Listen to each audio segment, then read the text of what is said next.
it was small town America that invented T-ball. As a retired history teacher and historian, it's always cool to go to the place where it happened, and this is where it happened. This is where it started. It wasn't in a boardroom, it wasn't in some academic lab, and you just kind of walk around and say the first T-ball players walked these streets, played on that field. I think it gives kind of a visceral feeling that you can kind of immerse yourself into, okay, I get it. It was just a little town in Michigan and they came up with this idea and everybody's copied it. It may not be the room where it happened, but Albion, Michigan is most definitely the place that it happened. But how did it happen? Jerry Sikarsky, a city rec director who decided we need to do something with these kids that like baseball and give them an outlet.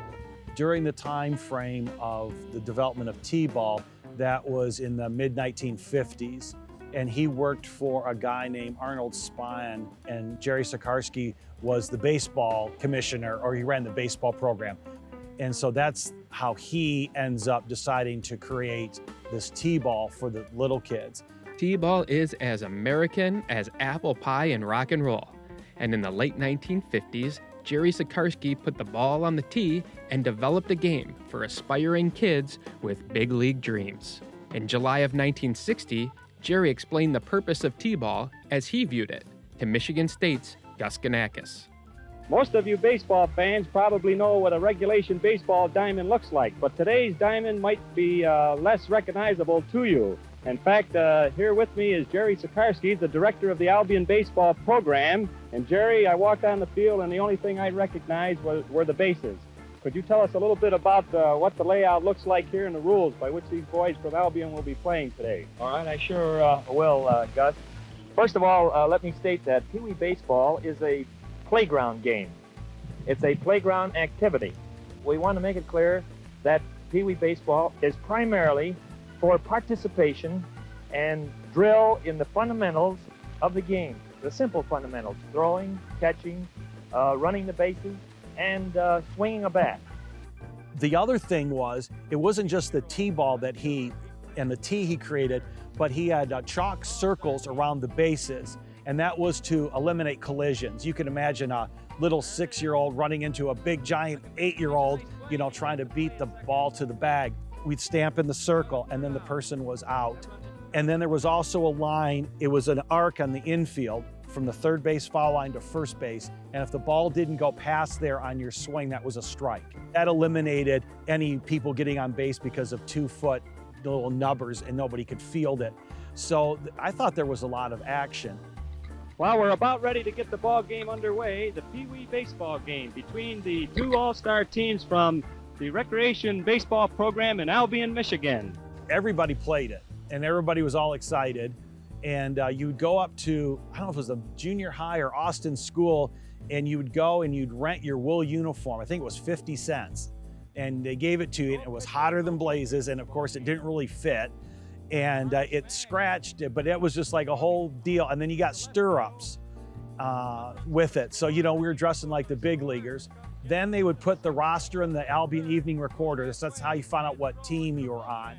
There's the hit off the tee. Might fall in there. It is a base hit. Later on, when I was in 8th grade, Mr. Sikarsky was my civics teacher at the junior high at Albion. And we just knew he was an old guy who was going to retire in a couple of years. And he was an old coach. And we knew he liked baseball. But he never said, oh, by the way, I created T-ball that everybody in the town played. So I didn't know that till many years later. And he was a very nice person. He was very patient in class. Okay, here's Ricky Driver now to try his chances at hitting that ball off the tee safely. Beautiful play by the second baseman.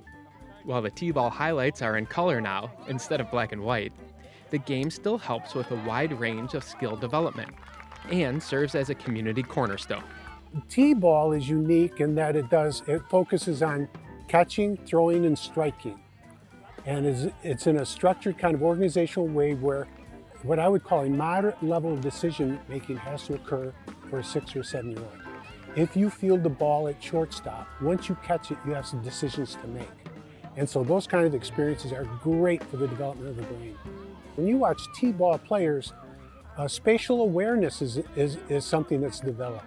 They'll be at second base looking at the tee but they have to be aware of their area, their space. And so this idea of, in sports psychology, we call it a broad external focus, knowing what's going on around you. So those are developed in T-ball different than they would be, for example, in some other sports. I teach a youth sport course. It emphasizes diversity because another thing it does is it brings communities, parents who otherwise would never interact with each other. They're all in lawn chairs along one side, and some of them are base coaches and some of those kinds of things. So it's a connecting kind of thing as well. I think every child would benefit by participating, even if they don't like sports and activities.